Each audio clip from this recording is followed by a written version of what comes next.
മറ്റൊരു ക്രിസ്മസ് കാലം കൂടി വരാൻ പോവാണ്. ഇപ്പോൾ തിയേറ്ററുകളിൽ ക്രിസ്മസ് റിലീസുകളൊക്കെ ഇപ്പം തന്നെ ഡിസംബർ ഫസ്റ്റ് വീക്കൊക്കെ ആകുമ്പോൾ തന്നെ വന്നു തുടങ്ങിയിട്ടുണ്ട്. അതൊക്കെ എന്താ പറയുക, തിയേറ്ററുകളിലൊക്കെ ക്രിസ്മസിനും നിറഞ്ഞു നിൽക്കും എന്ന് തന്നെയാണ് എനിക്ക് തോന്നുന്നത്. എന്നാലും ഞാനിപ്പോൾ ഇന്ന് നിങ്ങളോട് ഡിസ്കസ് ചെയ്യാൻ പോകുന്നത് 30 വർഷങ്ങൾക്ക് മുമ്പുള്ള ഒരു ക്രിസ്മസ് സീസൺ. ആ ഒരു ക്രിസ്മസ് സീസണിൽ തിയേറ്ററുകൾ നിറഞ്ഞ എന്താ പറയുക, കാഴ്ചക്കാരെ ആസ്വദിപ്പിച്ച കുറച്ച് സിനിമകളെ കുറിച്ചാണ്. പ്രധാനമായിട്ടും 6 സിനിമകളാണ് ആ ഒരു ക്രിസ്മസ് സമയത്ത് തിയേറ്ററിലെത്തിയത്.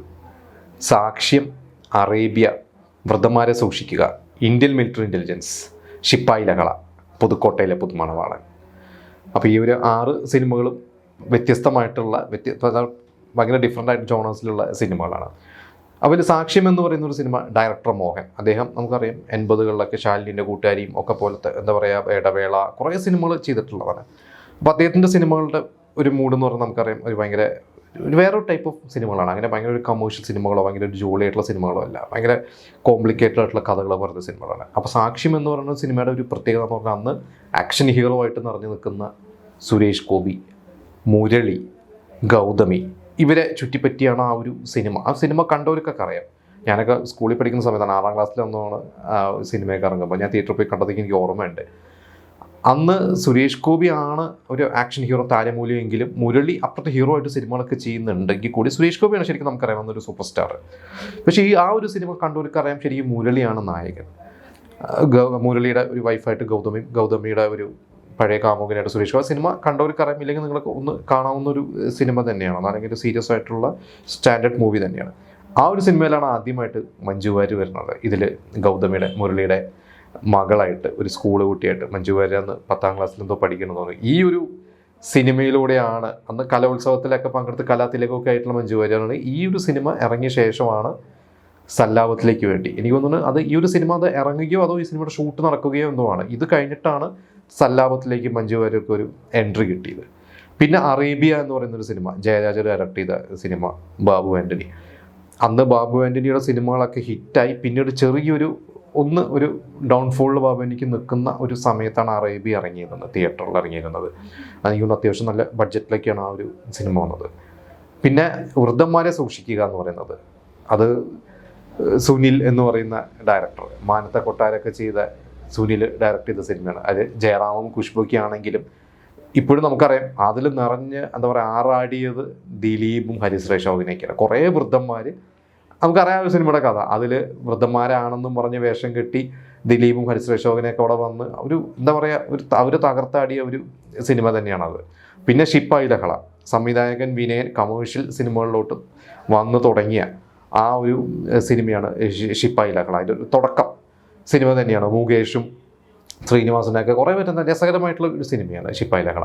പിന്നെ ഇന്ത്യൻ മിലിറ്ററി ഇൻ്റലിജൻസ് എന്ന് പറയുന്ന ഒരു സിനിമ സുരേഷ് ബാബു ഡയറക്ട് ചെയ്ത, ഡെന്നിസ് ജോസഫാണ് അതിൻ്റെ സ്ക്രിപ്റ്റ്. ആ ഒരു സിനിമയിൽ ശരിക്ക് മുരളിയും ഗണേഷ് കുമാറുണ്ട്, ഇവർ കുറേ പേരൊക്കെ അതിലുണ്ടെങ്കിൽ കൂടിയും അതിൽ ബാബു ആൻ്റണി ഉണ്ട് ശരിക്ക്. പക്ഷേ ബാബു ആൻ്റണി നമുക്കതിലൊരു ഹീറോ ആണെന്ന് വെച്ചാൽ ഹീറോ അല്ല. അന്ന് ഞാൻ എവിടെ വായിച്ചിട്ടുണ്ട് ആ ഒരു സിനിമയിൽ ബാബു ആൻ്റണിക്ക് എന്നൊരു താരമൂല്യം ഉള്ളതുകൊണ്ട് ബാബു ആൻ്റണിക്ക് വേണ്ടി ആ ഒരു ക്യാരക്ടർ ഡെവലപ്പ് ചെയ്ത് കുറേ, അതായത് ആ പോസ്റ്ററിലൊക്കെ ഒന്ന് നിറഞ്ഞു നിന്നിരുന്നത് ബാബു ആൻ്റണി ആയിരുന്നു എന്നുള്ളതിന് അന്ന് ആ സിനിമ അന്നത്തെ ആ കാലത്ത് മാഗസീൻസിലൊക്കെ കണ്ടാൽ നമുക്കറിയാം. പിന്നെ ഉള്ളത് പുതുക്കോട്ടയിലെ പുതുമണവാളൻ. അപ്പോൾ ആ ഒരു സിനിമ റാഫി മെക്കാട്ടിൻ എന്ന് പറഞ്ഞ അന്നത്തെ ഹിറ്റ് റൈറ്റേഴ്സ് അവരാദ്യമായിട്ട് ഡയറക്റ്റ് ചെയ്യുന്ന സിനിമ. ജയറാമും പ്രേംകുമാറും ഈക്വൽ ഇമ്പോർട്ടൻസ് ആയിട്ട് അവർ രണ്ടുപേരും എന്താ പറയുക, സതീഷ് കൊച്ചിൻ, ഗിരീഷ് കൊച്ചിൻ എന്ന് പറയുന്നത് നമുക്ക് എല്ലാവരും അത് കാണാത്ത സിനിമ സ്നേഹിക്കുന്നവരെല്ലാവരും കമേഴ്ഷ്യൽ സിനിമകൾ ഇഷ്ടപ്പെടുന്ന, കോമഡി സിനിമകൾ ഇഷ്ടപ്പെടുന്ന എല്ലാവരും ആ സിനിമ കണ്ടിട്ടുണ്ടാവും. അപ്പോൾ ഇത്രയും സിനിമകളാണ്. അന്ന് ക്രിസ്മസ് വിന്നറായിരുന്നത് പുതുക്കോട്ടയിലെ പുതുമണവാളൻ തന്നെയായിരുന്നു. മറ്റ് സിനിമകളൊക്കെ എനിക്ക് തോന്നുന്നു അതിൽ സാക്ഷ്യവും ഇന്ത്യൻ മിലിറ്ററി ഇൻ്റലിജൻസൊക്കെ ഒരു ആവറേജിൽ പോയൊരു സിനിമകളാണ്. വൃദ്ധന്മാരെ സൂക്ഷിക്കുക അത്യാവശ്യം ഓടിയ ഒരു സിനിമ തന്നെയായിരുന്നു. ബാക്കി സിനിമകളൊക്കെ അറേബ്യ അത് ഫ്ലോപ്പായിരുന്നു എന്നാണ് എൻ്റെ ഒരു അറിവ്.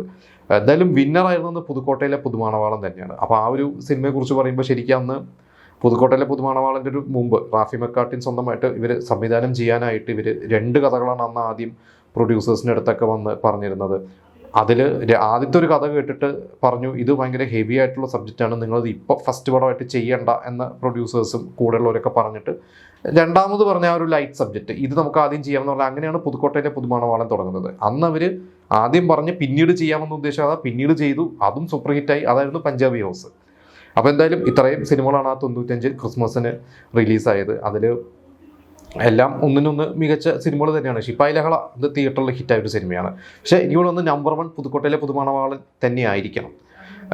അന്നത്തെ ഈ പറഞ്ഞ സിനിമകളൊക്കെ ഒന്ന് തിയേറ്ററിൽ കണ്ടിട്ടുണ്ടെങ്കിൽ അന്ന് ഈ പറഞ്ഞ സിനിമകളെക്കുറിച്ചുള്ള നിങ്ങളുടെ അഭിപ്രായങ്ങളൊക്കെ നിങ്ങൾ നമ്മളോട് കമൻറ്റ് ചെയ്യുക. കാരണം നമുക്കിപ്പോൾ അറിയാം, ഇപ്പോൾ ഒരു ക്രിസ്മസ് സീസൺ വരെയാണ്. ഇന്നൊരു 6 സിനിമകളോ അല്ലെങ്കിൽ 7 സിനിമകളൊക്കെ ഒരുമിച്ച് ഇറങ്ങുക എന്ന് പറയുന്നത് കുറവാണ്. ഇന്ന് എനിക്കൊന്ന് 2 സിനിമ 3 സിനിമ അതിനപ്പുറത്തോട്ടൊന്നും ഫെസ്റ്റിവൽസിൽ. കാരണം ഇന്ന് ആളുകൾ വളരെ സെലക്റ്റീവാണ്. തിയേറ്ററിൽ ഒരു സിനിമയ്ക്ക് മാത്രം മാസത്തിൽ ഒരിക്കലോ ഒക്കെ പോകുന്ന ഒരു സമയമൊക്കെയാണ് നിന്നത്. കാരണം എൻ്റർടൈൻമെൻറ്റ് ഓപ്പർച്യൂണിറ്റീസ് ഒക്കെ പോകുന്ന ഒരുപാട് പേരുണ്ട്. അതുകൊണ്ട് തന്നെ അന്നത്തെ പോലെയൊന്നും നമുക്ക് ഇന്ന് കാണാൻ പറ്റില്ല. പക്ഷെ അന്ന് ഇത്രയും സിനിമകൾ ഇറങ്ങിയാലും ചിലപ്പോൾ തന്നെ എല്ലാ സിനിമയും തിയേറ്ററിൽ പോയി കാണുന്ന പ്രേക്ഷകരുണ്ടാവും.